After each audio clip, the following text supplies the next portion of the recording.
Hello and welcome back to our sustainable journey. I am Steve. Today we're going to be making worm bins. These are some of the old bins that I had, but we have so much straw from when the cows were in the barn that instead of just putting it in, and the chickens are going through it because they're loving it. Cows are now out of the barn, but we need to get all this cleaned up. And so I figured, you know what, I'm going to make a bunch of worm bins because it's a mixture of manure and straw. There's probably a little bit of feed in there, but the chickens have gotten most of it. It's spring, sort of. It's no longer, nothing's frozen. There's no snow on the ground. There's not much snow on the ground, but there is a heck of a lot of dirt. So let's make some worm bins.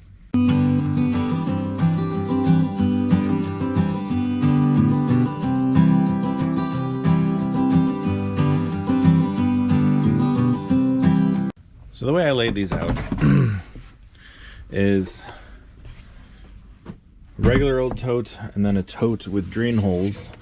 That's the way I've always done it. You just stack them in there like that. If you get too much moisture, it'll drain through the bottom. And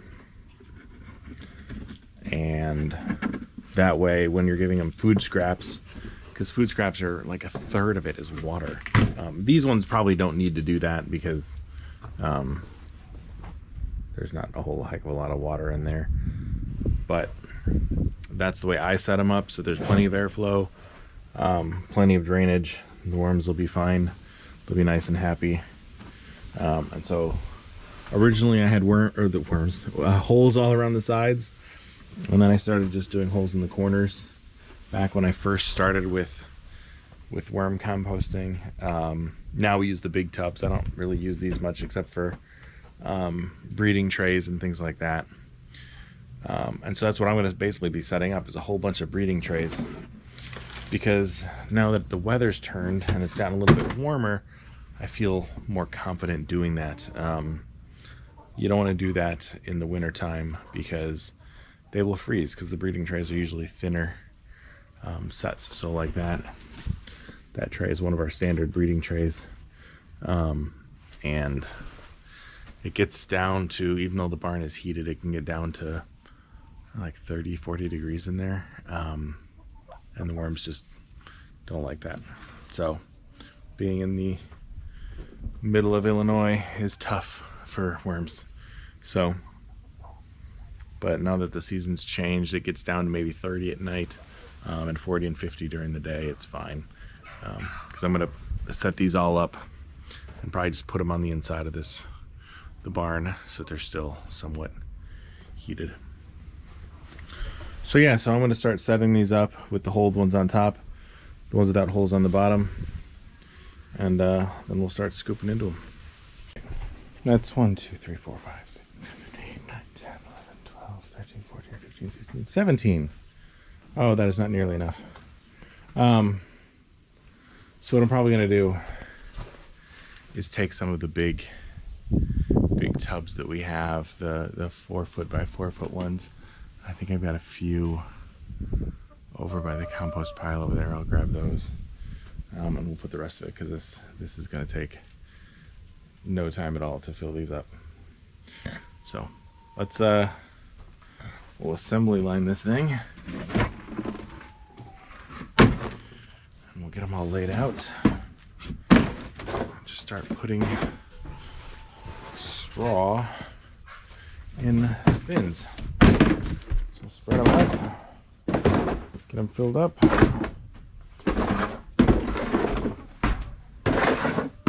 There we go. All right. And I'm gonna aim for the good stuff. The stuff on the edges is too nice. It's not gonna have a whole lot of cow manure in it, but I know for a fact that the stuff over there is gonna have lots of cow manure. Okay, we got a little scoop in each one, or a big scoop in some of them. 17 of them. Did not make a dent, so I'm gonna grab one of the big bins too, and we'll put the rest of this in one of our big bins. Maybe I'll leave the chickens to it for another day or two. Let them pick through what's left, because the cows are pretty messy with their food in here. So they like digging through it, seeing what they can find. And then we'll go get a scoop of worms and add them in here. A big scoop. Oh yeah. They're gonna love their new home. Get out of there, buddy. There we go. All right. Now I just need to do that 16 more times.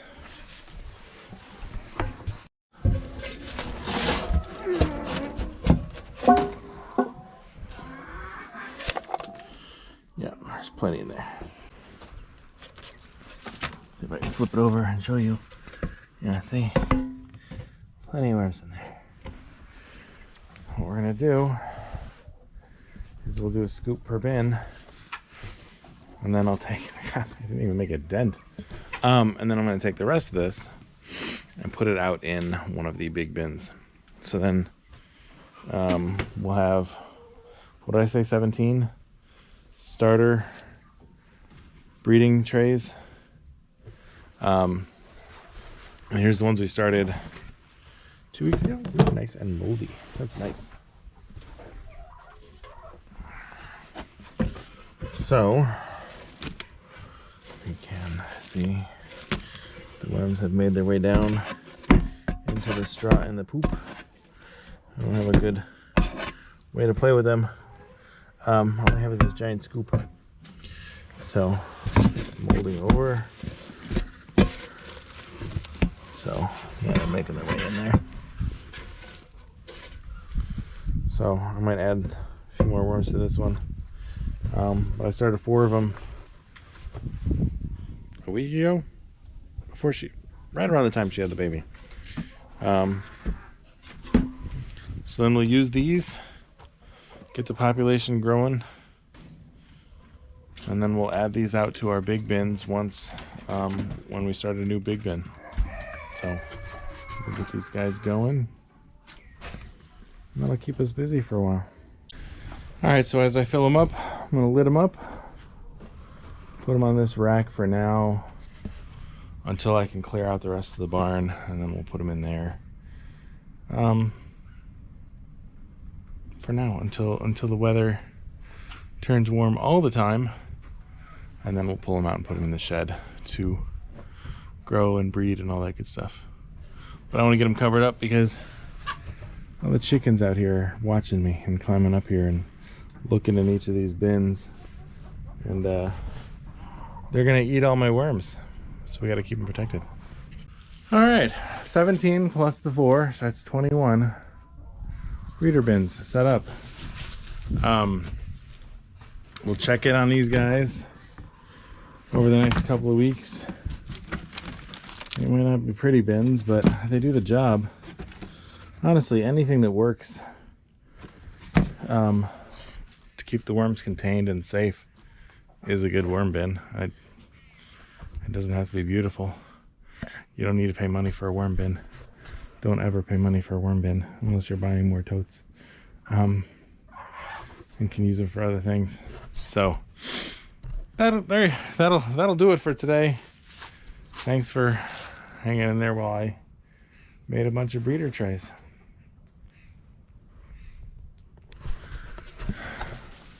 So the question is, why make breeder trays so small? If I'm using big tubs, you know, the 4x4 tubs, why do I start them out in these little bins like this? Location. You're not gonna, if you're living in California, you're not gonna date somebody from New York and procreate very easily. You need to both be in the same location at the same time. And so you want your worms to be as close together as humanly possible. Not too compact, but close. You want them to be able to get together and procreate. And so the way to do that is to give them foods they love that will attract them to one area of your bin. Get them close together and give them the ideal environment. Make them happy. Make it a worm bin they're gonna love. Keep it simple. These are simple. They work great. They're what we've been using for years. Plus those other cement mixing tubs to grow our worm population in between seasons and when we're expanding the business. So this will do us great.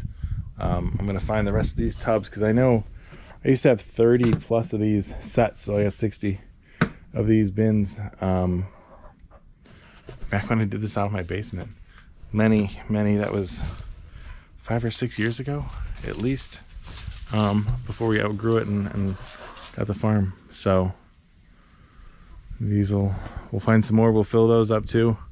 I'll take the rest of that, put it into a big bin, and we'll use that to supplement the other big bins maybe, and keep the worms happy and healthy and fed.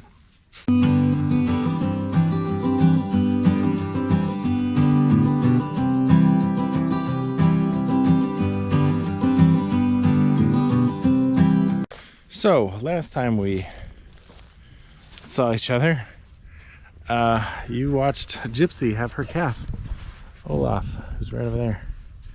But you didn't see Bree have hers. So she had a heifer calf. So we're going with Tiana because we're sticking with the Disney theme this year. So I thought Tiana made sense. So we've got Olaf and Tiana. Onyx is bred, and Ruby, who's the one in the middle, the red Dexter in the middle there, who's fighting with her mother, is also bred. They're due in July, I think. So we're gonna have to come up with some more Disney princes or princesses. I guess it depends on whether they're having a bull or a heifer. So we'll see. But doing great. We're now a cow family of 6.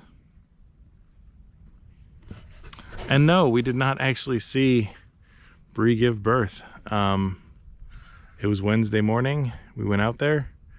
We heard her doing a weird moo, or I did. I guess I was the only one that was here.